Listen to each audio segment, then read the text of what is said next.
দেশলাই কাঠি, সুকান্ত ভট্টাচার্য। আমি একটা ছোট্ট দেশলাইয়ের কাঠি, এত নগণ্য হয়তো চোখেও পড়ি না, তবু যেন মুখে আমার উসখুস করছে বারুদ, বুকে আমার জ্বলে উঠবার দুরন্ত উচ্ছ্বাস। আমি একটা দেশলাইয়ের কাঠি।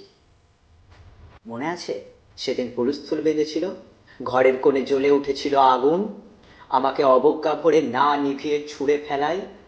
কত ঘরকে দিয়েছি পুড়িয়ে, কত প্রাসাদকে করেছি ধূলিস্যাৎ। আমি একাই, ছোট্ট একটা দেশলাইয়ের কাঠি।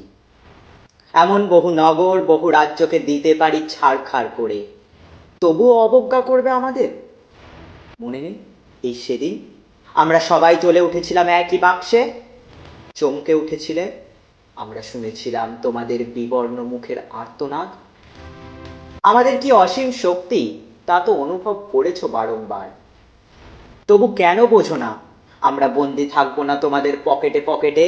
আমরা বেরিয়ে পড়বো, আমরা ছড়িয়ে পড়বো শহরে গঞ্জে গ্রামে, দিগন্ত থেকে দিগন্তে। আমরা বারবার চলি নিতান্ত অবহেলায়, তা তো তোমরা জানোই। কিন্তু তোমরা তো জানো না কবে আমরা জ্বলে উঠবো সবাই শেষবারের মতো।